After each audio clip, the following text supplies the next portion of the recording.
शिवदास ने भंडारे की चाबी अपनी बहू रामप्यारी के सामने फेंक कर अपनी बूढ़ी आंखों में आंसू भरकर कहा, बहू, आज से गृहस्थी की देखभाल तुम्हारे ऊपर है। मेरा सुख भगवान से देखा नहीं गया, नहीं तो क्या जवान बेटे को यूं ही छीन लेते। उसका काम करने वाला तो कोई चाहिए, एक हल तोड़ दूं तो गुजारा ना होगा।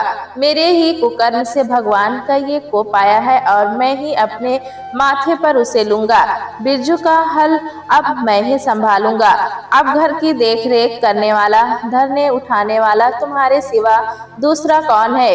रो मत बेटे, भगवान की जो इच्छा थी वो हुआ और जो इच्छा होगी वो होगा। हमारा तुम्हारा क्या बस है। मेरे जीते जी तुम्हें कोई टेढ़ी आंखों से देख भी ना सकेगा। तुम किसी बात का सोचो मत। बिरजू गया तो मैं तो अभी बैठा ही हूँ। रामप्यारी और रामदुलारी दो सगी बहनें थीं। दोनों का विवाह मथुरा और बिरजू दो सगे भाइयों से हुआ था। दोनों बहनें नैहर की तरह ससुराल में भी प्रेम और आनंद से रहने लगी। शिवदास को पेंशन मिलती थी। दिन भर द्वार पर गपशप करते, भरा पूरा परिवार देखकर खुश होते और अधिकतर धर्म चर्चा में लगे रहते थे। लेकिन देवगति से बड़ा लड़का बिरजू बीमार पड़ा और आज उसे मरे हुए 15 दिन बीत गए। आज क्रियाकर्म से फुर्सत मिली और शिवदास ने सच्चे कर्मवीर की भांति फिर जीवन संग्राम के लिए कमर कस ली। मन में उसे चाहे कितना ही दुख हुआ हो, उसे किसी ने रोते नहीं देखा। आज अपनी बहू को देखकर एक क्षण के लिए उसकी आंखें सजल हो गई, लेकिन उसने मन को संभाला और उत्कंठ से उसे दिलासा देने लगा। कदाचित उसने सोचा था घर की स्वामिनी बनकर विधवा के आंसू पोंछ जाएंगे। कम से कम उसे इतना कठिन परिश्रम न करना पड़ेगा, इसलिए उसने भंडारे की कुंजी बहू के सामने फेंक दी थी। वैधव की व्यथा को स्वामित्व के गर्व से दबा देना चाहता था। रामप्यारी ने पुलकित कंठ से कहा, ये कैसे हो सकता है दादा कि तुम मेहनत मजदूरी करो और मैं मालकिन बनकर बैठूं।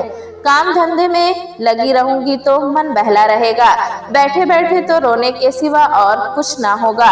शिवदास ने समझाया, बेटा, देवगति पर तो किसी का बस नहीं। रोने धोने से हलकानी के सिवा और क्या हाथ आएगा। घर में भी तो 20 काम है। कोई साधु संत आ जाए, कोई पहुनुआ की आ पहुंचे तो उसके सेवा सत्कार के लिए किसी को घर पर रहना ही पड़ेगा। बहू ने बहुत से हीले किए पर शिवदास ने एक न सुनी। शिवदास के बाहर चले जाने पर रामप्यारी ने कुंजी उठाई तो उसे मन में अपूर्व गौरव और उत्तरदायित्व का अनुभव हुआ। जरा देर के लिए पति वियोग का दुख उसे भूल गया। उसकी छोटी बहन और देवर दोनों काम करने गए हुए थे। शिवदास बाहर था, घर बिल्कुल खाली था। इस वक्त वो निश्चिंत होकर भंडारे को खोल सकती थी। इसमें क्या क्या सामान है, क्या क्या विभूति है, ये देखने के लिए उसका मन लालायित हो उठा। इसमें वो कभी ना आई थी। जब कभी किसी को कुछ देना या किसी से कुछ लेना होता था, तभी शिवदास आकर इस कोठरी को खोला करता था, फिर उसे बंद कर चाबी अपनी कमर में रख लेता था। रामप्यारी कभी कभी द्वार के दरवाजे से भीतर झांकती थी, पर अंधेरे में कुछ न दिखाई देता। सारे घर के लिए वो कोठरी तिलस्म या रहस्य था, जिसके विषय में भांति भांति की कल्पनाएं होती रहती थी। आज रामप्यारी को वो रहस्य खोलकर देखने का अवसर मिल गया था। उसने बाहर का द्वार बंद कर दिया कि कोई उसे भंडार खोलते न देख ले, नहीं तो सोचेगा बेजरूरत इसने क्या खोला। तब आकर कांपते हुए हाथों से ताला खोला। उसकी छाती धड़क रही थी कि कोई द्वार न खटखटाने लगे। अंदर पांव रखा तो उसे कुछ उसी प्रकार का, लेकिन उससे कहीं तीव्र आनंद हुआ जो उसे अपने गहने कपड़े की पिटारी खोलने में होता था। मटकों में गुड़, शक्कर, गेहूं, जौ आदि चीजें रखी हुई थी। एक किनारे बड़े बड़े बर्तन धरे थे जो शादी ब्याह के अवसर पर निकाले जाते थे या मांगे दिए जाते थे। एक तरफ मालगुजारी की रसीदें और लेन देन के पुर्जे बंधे हुए रखे थे। कोठरी में एक विभूति सी छाई थी, मानो लक्ष्मी अज्ञात रूप से विराज रही हो। उस विभूति की छाया में रामप्यारी आधे घंटे तक बैठी अपनी आत्मा को तृप्त कर रही थी। प्रति क्षण उसके हृदय पर ममत्व का नशा सा छाता जा रहा था। जब वो उस कोठरी से निकली तो उसके मन के संस्कार बदल गए थे, मानो किसी ने उस पर मंत्र डाल दिया हो। उसी समय द्वार पर किसी ने आवाज दी। उसने तुरंत भंडार का द्वार बंद किया और जाकर सदर दरवाजा खोल दिया। देखा तो पड़ोसिन झुनिया खड़ी है और 1 रुपया उधार मांग रही है। राम प्यारी ने रुखाई से कहा, अभी तो 1 पैसा घर में नहीं है जीजी, क्रियाक्रम में सब खर्च हो गया। झुनिया चकरा गई। चौधरी के घर में इस समय 1 रुपया भी नहीं है, ये विश्वास करने की बात न थी। जिसके यहाँ सैकड़ों का लेन देन है वो सब कुछ क्रियाक्रम में नहीं खर्च कर सकता। अगर शिवदास ने बहाना किया होता तो उसे आश्चर्य न होता। राम प्यारी तो अपने सरल स्वभाव के लिए गांव में मशहूर थी। अक्सर शिवदास की आंखें बचाकर पड़ोसियों को इच्छित वस्तुएं दे दिया करती थी। अभी कल ही उसने जानकी को शेर भर दूध दिया, यहाँ तक कि अपने गहने तक मांगे दे देती थी। टिप्पर शिवदास के घर में ऐसी शखरच बहू का आना गांव वाले अपना सौभाग्य की बात समझते थे। झुनिया ने चकित होकर कहा, ऐसा ना कहो जीजी, बड़े गार्ड में पढ़कर आई हूँ। नहीं, तुम जानती हो मेरी आदत ऐसी नहीं है। बाकी का 1 रुपया देना है। प्यादा द्वार खड़ा बकझक कर रहा है, रुपया दे दो तो किसी तरह ये विपत्ति टले। मैं आज से 8वें दिन आकर दे जाऊंगी। गांव में और कौन घर है जहां मांगने जाऊं। राम प्यारी टस से मस ना हुई। उसके जाते ही राम प्यारी झांझ के लिए रसोई पानी का इंतजाम करने लगी। पहले चावल दाल बिना पहाड़ लगता था और रसोई में जाना तो सूली पर चढ़ने से कम ना था। कुछ देर दोनों बहनों में झाँव झाँव होती, तब शिवदास आकर कहते, क्या आज रसोई न बनेगी? तो 2 में से एक उठती और मोटे मोटे टिक्कर लगाकर रख देती, मानो बैलों का रातिब हो। आज राम प्यारी तन मन से रसोई के प्रबंध में लगी हुई है। अब वो घर की स्वामिनी है। तब उसने बाहर निकलकर देखा, कितना कूड़ा करकट पड़ा हुआ है। बुढ़ऊ दिन भर मक्खी मारा करते हैं, इतना भी नहीं होता कि जरा झाड़ू ही लगा दे। अब क्या इनसे इतना भी ना होगा? द्वार ऐसा चिकना चाहिए कि देखकर आदमी का मन खुश हो जाए, ये नहीं कि उबकाई आने लगे। अभी कह दूं तो तिनक उठेंगे। अच्छा मुन्नी नान से अलग क्यों खड़ी है? उसने मुन्नी के पास जाकर नाद में झांका। दुर्गंध आ रही थी। ठीक मालूम होता है महीनों से पानी ही नहीं बदला गया। इस तरह तो गाय रह चुकी, अपना पेट भर लिया। छुट्टी हुई और किसी से क्या मतलब। हाँ, दूध सबको अच्छा लगता है। दादा द्वार पर बैठे चिलम पी रहे हैं, वो भी तो 3 कौड़ी का। खाने को 1.5 सेर, काम करते नानी मरती। आज आता है तो पूछती हूँ, नाद में पानी क्यों नहीं बदला? रहने दो, रहे या जाए, आदमी बहुत मिलेंगे। चारों ओर तो लोग मारे मारे फिर रहे हैं।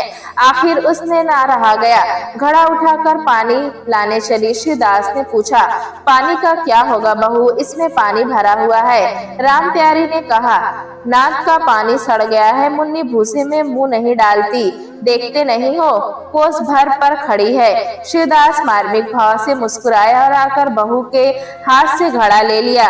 कई महीने बीत गए। राम प्यारी के अधिकार में आते ही उस घर में जैसे बसंत आ गया। भीतर बाहर जहाँ देखिए किसी निपुण प्रबंधक के हस्त कौशल, सुविचार और सुरुचि के चिन्ह दिखते थे। राम प्यारी ने गृह मंत्र की ऐसी चाबी कस दी थी कि सभी पुर्जे ठीक ठाक चलने लगे थे। भोजन पहले से अच्छा मिलता और समय पर मिलता है। दूध ज्यादा होता है, घी ज्यादा होता है और काम ज्यादा होता है। राम प्यारी न खुद विश्राम लेती, न दूसरों को विश्राम लेने देती थी। घर में कुछ ऐसी बरकत आ गई कि जो चीज मांगो घर में ही निकल आती है। आदमी से लेकर जानवर तक सभी स्वस्थ दिखाई देते हैं।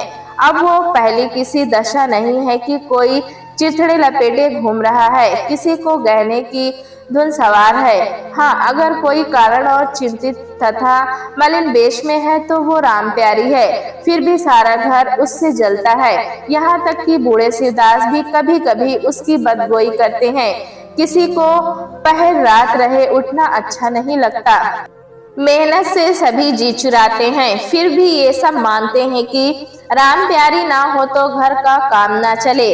और तो और दोनों बहनों में भी अब उतना अपनापन नहीं। प्रातःकाल का समय था। दुलारी ने हाथों के कड़े लाकर प्यारी के सामने पटक दिए और भन्नाई हुई बोली, लेकर इसे भी भंडार में बंद कर दे। प्यारी ने कड़े उठा और कोमल स्वर में कहा, कह तो दिया, हाथ में रुपए आने दे, बनवा दूंगी। अभी ऐसा घिस नहीं गया है कि आज ही उतार कर फेंक दिया जाए। दुलारी लड़ने को तैयार होकर आई थी। बोली, तेरे हाथ में काहे को कभी रुपए आएंगे और काहे को कड़े बनेंगे। जोड़ तोड़ रखने में मजा आता है ना।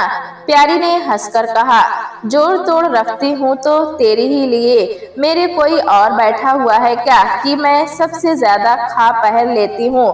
मेरा अंत कब का टूट पड़ा है। दुलारी ने कहा, तुम ना खाओगे ना पहनोगे, जस तो पाती हो। यहाँ खाने पहनने के सिवा और क्या है। मैं तुम्हारा हिसाब किताब नहीं जानती। मेरे कड़े आज बनने को भेज दो। प्यारी ने सरल विनोद के भाव से पूछा, रुपए ना हो तो कहाँ से लाऊं। दुलारी ने उद्दंडता के साथ कहा, मुझे इससे कोई मतलब नहीं, मैं तो कड़े चाहती हूँ बस। इसी तरह घर के सब आदमी अपने अपने अवसर पर प्यारी को दो चार खरी खोटी सुना जाते थे और ये गरीब सबकी धौंस हंसकर सहती थी। स्वामी का ये धर्म ही है कि सबकी धौंस सुन ले और करे वही जिसमें घर का कल्याण हो। स्वामित्व के कवच पर धौंस ताने धर्म की किसी का असर ना होता। उसकी स्वामिनी की कल्पना इन आघातों से और भी स्वस्थ होती थी। वो गृहस्थी की संचालिका है। सभी अपने अपने दुख उसी के सामने रोते हैं, पर जो कुछ वो करती है वही होता है। इतना उसे खुश करने के लिए काफी था। गांव में प्यारी की सराहना होती थी। अभी उम्र ही क्या है, लेकिन सारे घर को संभालते हुए है। चाहती तो सगाई करके चैन से रहती। इस घर के पीछे अपने को मिटा देती है।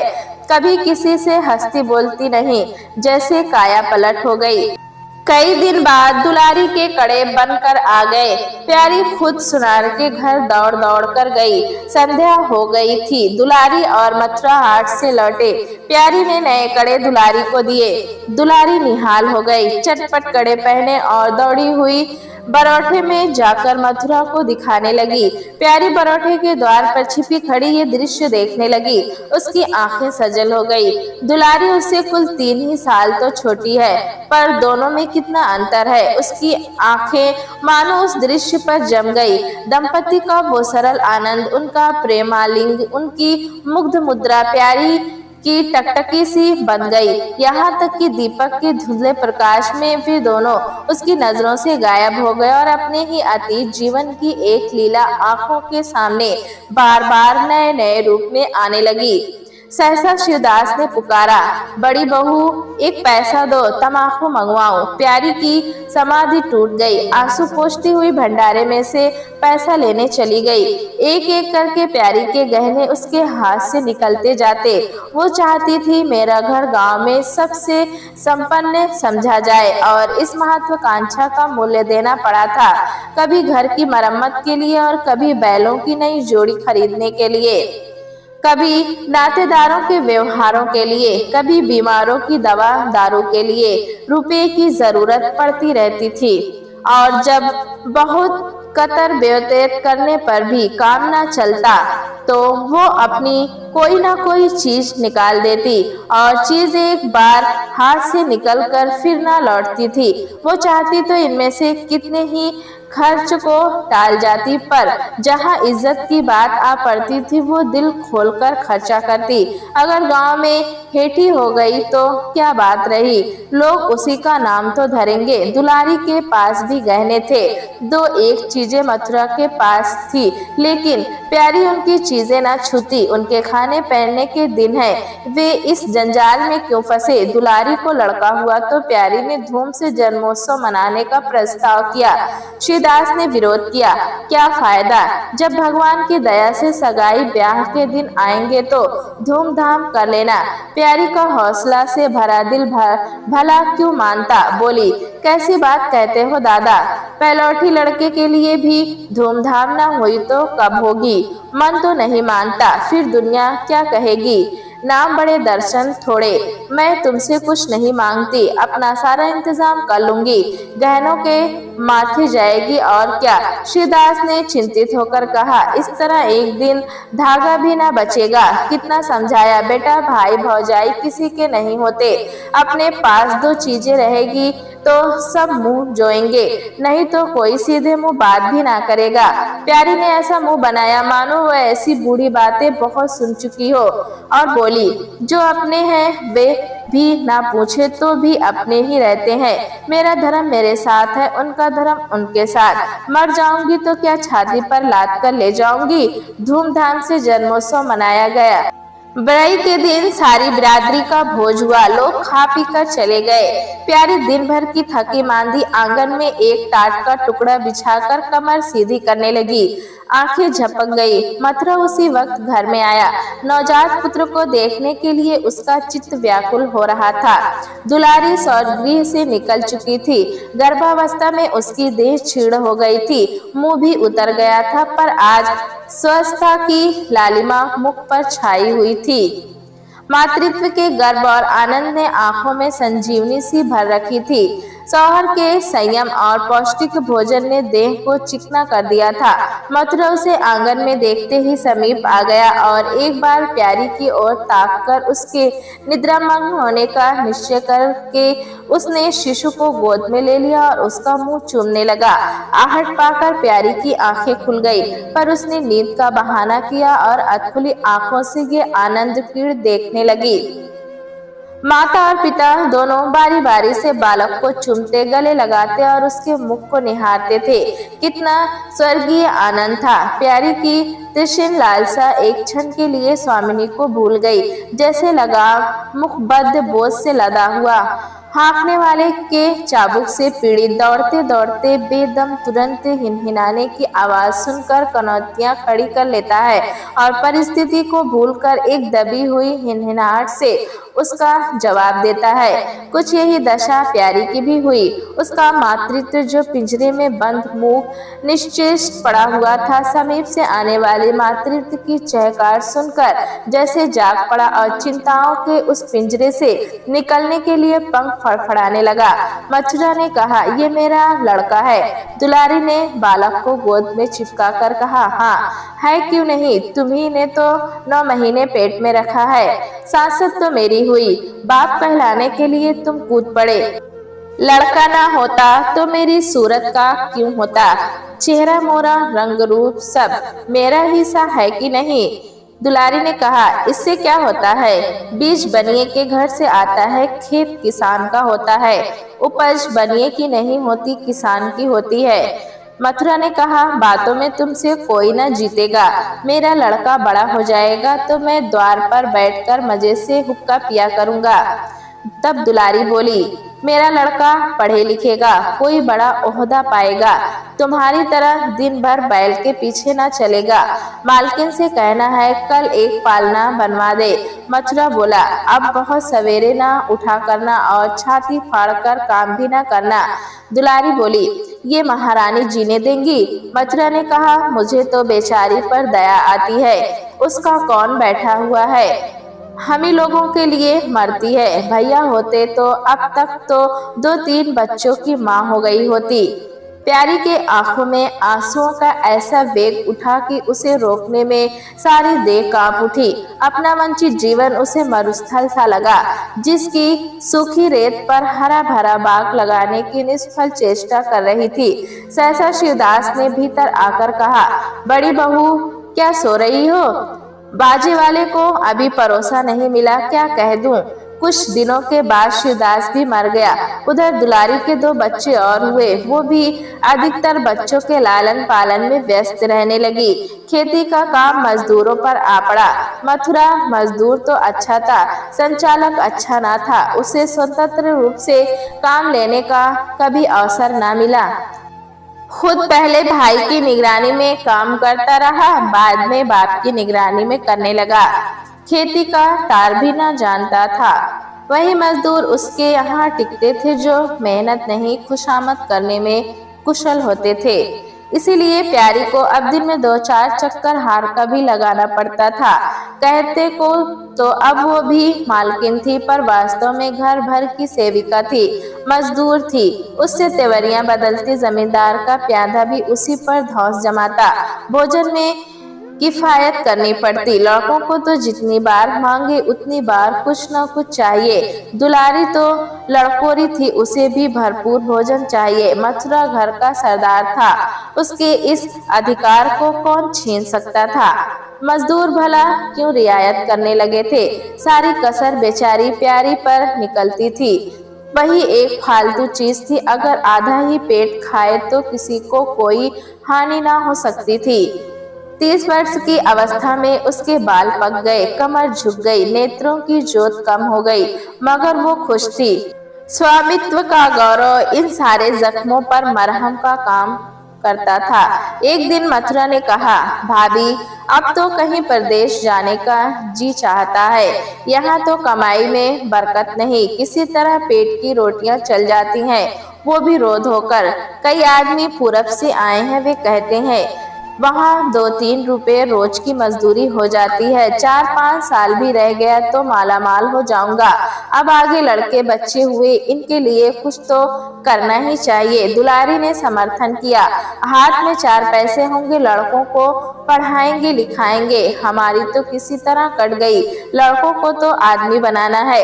प्यारी यह प्रस्ताव सुनकर अवाक रह गई, उसका मुंह ताकने लगी। इसके पहले इस तरह की बातचीत कभी ना हुई थी। ये धुन कैसे सवार हो आई, उसे संदेह हुआ। शायद मेरे कारण ये भावना उत्पन्न हुई। बोली, मैं तो जाने को ना कहूंगी, आगे जैसी तुम्हारी इच्छा हो। लड़कों को पढ़ाने लिखाने के लिए यहाँ भी तो मदरसा है, फिर क्या नित्य यही दिन बने रहेंगे। 2-3 साल भी खेती बन गई तो सब कुछ हो जाएगा। मथुरा बोला, इतने दिन खेती करते हो गए, जब अब तक ना बनी तो अब क्या बन जाएगी। इस तरह एक दिन चल देंगे, मन की मन में रह जाएगी। फिर अब पोखर भी तो थक रहा है, ये खेती कौन संभालेगा।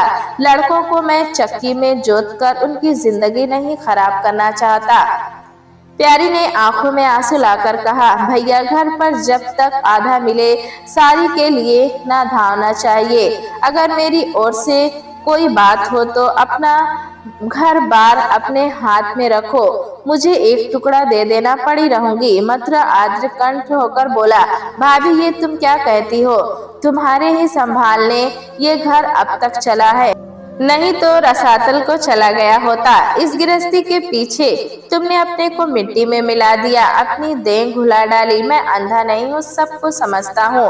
हम लोगों को जाने दो भाभी, भगवान ने चाहा तो घर फिर संभल जाएगा। तुम्हारे लिए हम बराबर खर्च भेजते रहेंगे। प्यारी ने कहा, ऐसा ही है तो तुम लोग चले जाओ, बाल बच्चों को कहाँ कहाँ बांधे फिरोगे। दुलारी बोली, ये कैसे हो सकता है बहन, यहाँ देहात में लड़के क्या पढ़े लिखेंगे, बच्चों के बिना इनका जी भी वहाँ ना लगेगा। दौड़ दौड़ कर घर आएंगे और सारी कमाई रेल खा जाएगी। परदेश में अकेले जितना खर्चा होगा उतने में सारा घर आराम से रहेगा। प्यारी बोली, तो मैं ही यही रहकर क्या करूंगी, मुझे भी ले चलो। दुलारी उसे साथ ले चलने को तैयार न थी। कुछ दिन का आनंद उठाना चाहती थी, मगर परदेश में भी ये बंधन रहा तो जाने से फायदा ही क्या। बोली, बहन तुम चलती तो क्या बात थी, लेकिन फिर यहाँ का सारा कारोबार तो चौपट हो जाएगा। तुम तो कुछ न कुछ देखभाल करती ही रहोगी। प्रस्थान की तिथि के एक दिन पहले ही राम प्यारी ने रात भर जागकर हलवा और पूरियां पकाई। जब से इस घर में आई, कभी एक दिन के लिए भी अकेले रहने का अवसर नहीं आया। दोनों बहनें सदा साथ रहीं। आज उस भयंकर अवसर को सामने आते देखकर प्यारी का दिल बैठा जा रहा था। वो देखती थी मथुरा खुश है, बाल वृंद यात्रा के आनंद में खाना पीना तक भूले हुए है, तो उसके जी में आता वो भी इसी भांति निर्द्वंद रहे, मोह और ममता को पैरों से कुचल डाले। किंतु वो ममता जिस खाद को खा खा कर पली थी, उसे अपने सामने से हटाए जाते देखकर क्षुब्ध होने से ना रुकती थी। दुलारी दुलारी तो इस तरह निश्चिंत होकर बैठी थी मानो मेला देखने जा रही है। नई नई चीजों को देखने, नई दुनिया में विचरने की उत्सुकता ने उसे क्रिया शून्य सा कर दिया था। प्यारी के सिर सारे प्रबंध का भार था। धोबी के घर से सब कपड़े आए हैं या नहीं, कौन कौन से बर्तन साथ जाएंगे, सफर खर्च के लिए कितने रुपयों की जरूरत होगी। एक बच्चे को खांसी आ रही थी, दूसरे को कई दिन से दस्त आ रहे थे। उन दोनों की औषधियों का पीसना कूटना आदि सैकड़ों ही काम व्यस्त किए हुए थे। लड़कोरी न होकर भी वो बच्चों के लालन पालन में दुलारी से कुशल थी। देखो, बच्चों को बहुत मारना पीटना मत, मारने से बच्चे जिद्दी या बेहया हो जाते हैं। बच्चों के साथ आदमी को बच्चा बनना पड़ता है, कभी कभी उनके साथ खेलना भी पड़ता है, कभी हंसना भी पड़ता है। जो तुम चाहो कि हम आराम से पड़े रहें और बच्चे चुपचाप बैठे रहें, हाथ पैर भी ना हिलाएं, तो ये नहीं हो सकता। बच्चे तो स्वभाव के चंचल होते हैं, उन्हें किसी न किसी काम में फंसाए रखो। धेले का खिलौना हजार गुड़कियों से बढ़कर होता है। दुलारी इन उपदेशों को इस तरह बेमन होकर सुनती थी मानो कोई सनक कर बक रहा हो। विदाई का दिन प्यारी के लिए परीक्षा का दिन था। उसके जी में आता था कहीं चली जाए, जिससे वो दृश्य देखना ना पड़े। हाँ, घड़ी भर में ये घर सूना हो जाएगा। वो दिन भर घर में अकेली पड़ी रहेगी, किससे हंसेगी बोलेगी, यह सोचकर उसका हृदय कांप जाता था। जो जो समय निकट आता था उसकी वृत्तियां शिथिल होती जाती थी। वो कोई काम करते करते जैसे खो जाती थी और अपलक नेत्रों से किसी बिंदु की ओर ताकने लगती। कभी अवसर पाकर एकांत में जाकर थोड़ा सा रोआती थी। मन को समझा रही थी वो लोग अपने होते तो क्या इस तरह चले जाते। ये तो मानने का नाता है, किसी पर कोई जबरदस्ती है। दूसरों के लिए कितना ही मरो तो भी अपने नहीं होते। पानी तेल में कितना ही मिले फिर भी अलग ही रहेगा। बच्चे नए नए कुर्ते पहने नवाब बने घूम रहे थे। प्यारी उन्हें प्यार करने के लिए गोद लेना चाहती तो रोने का सा मुंह बनाकर छुड़ा कर भाग जाते। वो क्या जानते थे कि ऐसे अवसर पर बहुधा अपने बच्चे भी निष्ठुर हो जाते। 10 बजते बजते द्वार पर गाड़ी आ गई थी।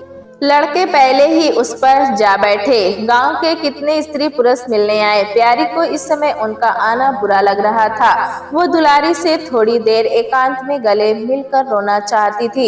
मथुरा से हाथ जोड़कर कहना चाहती थी, मेरी खोज खबर लेते रहना, तुम्हारे सिवा मेरा इस संसार में कौन है। लेकिन इस भीड़ भाड़ में उसको इन बातों का मौका न मिला।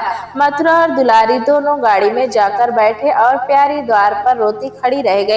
वो इतनी विह्वल थी कि गांव के बाहर तक पहुंचाने की भी उसे सुधि ना रही।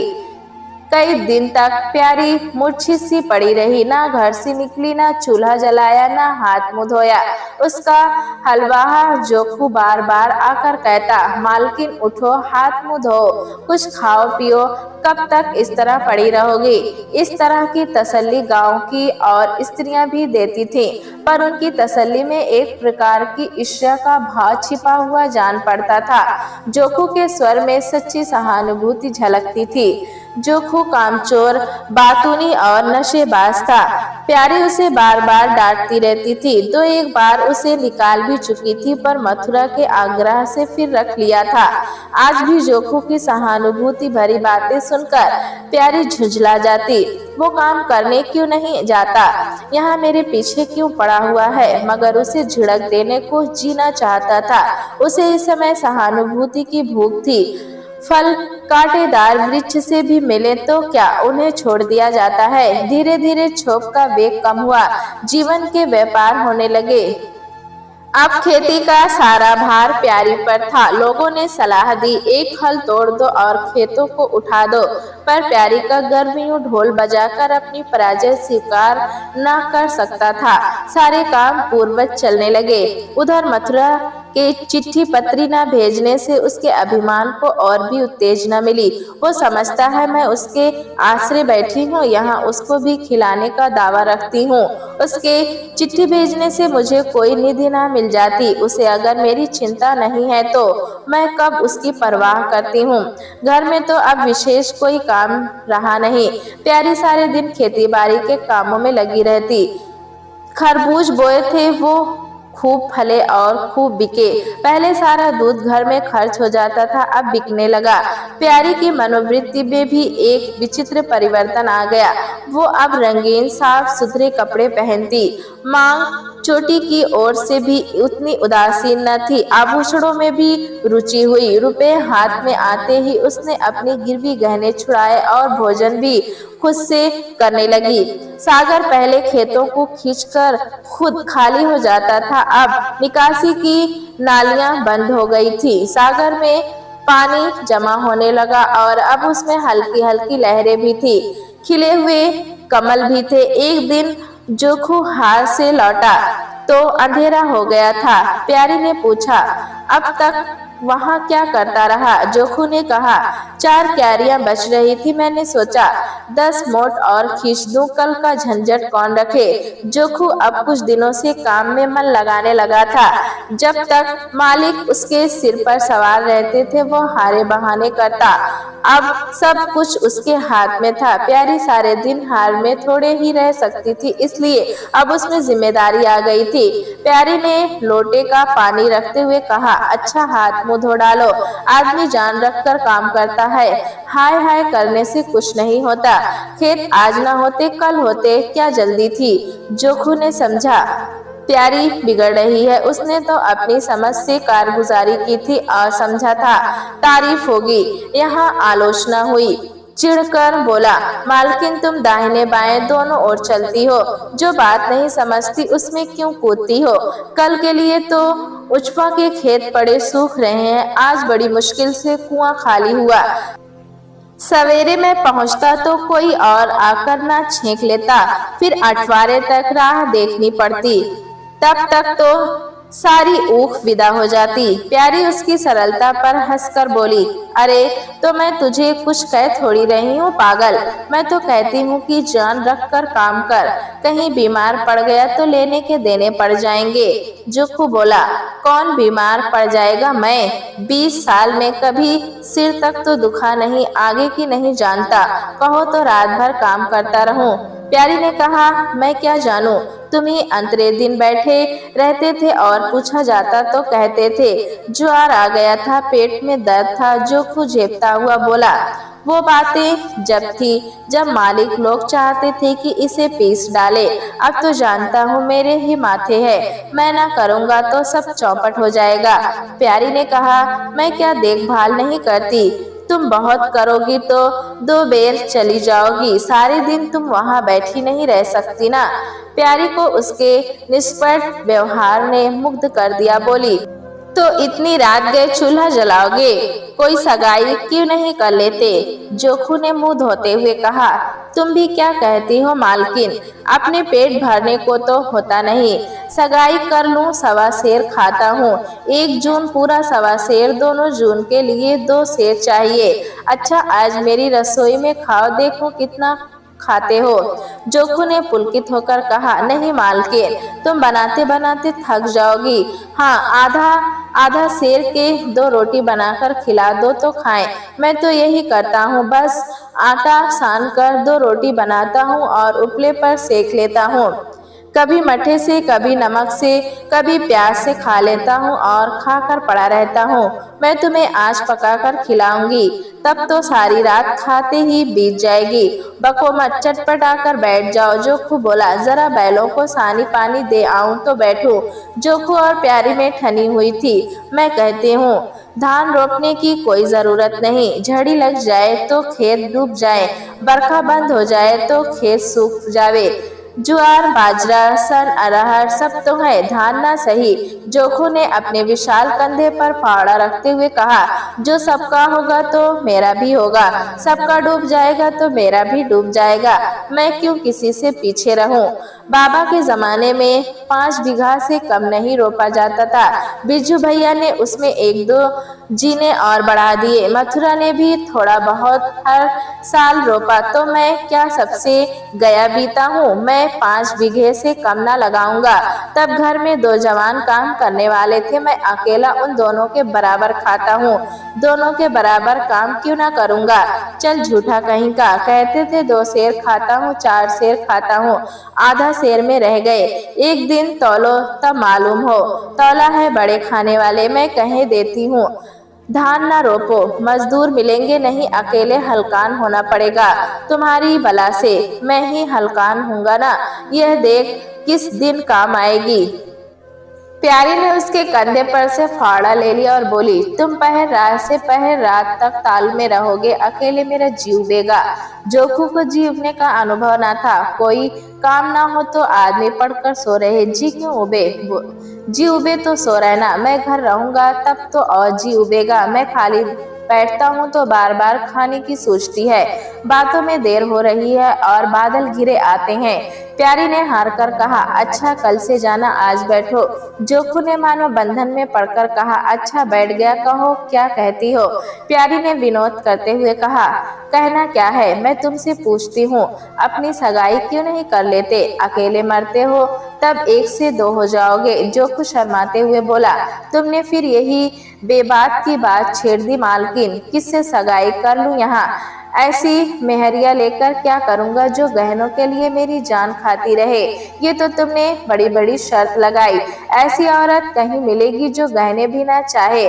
मैं थोड़े ही कहता हूँ कि वो गहने ना चाहे, हाँ मेरी जान ना खाए। तुमने तो कभी गहनों के लिए हट ना किया, बल्कि अपने सारे गहने दूसरों के ऊपर लगा दिए।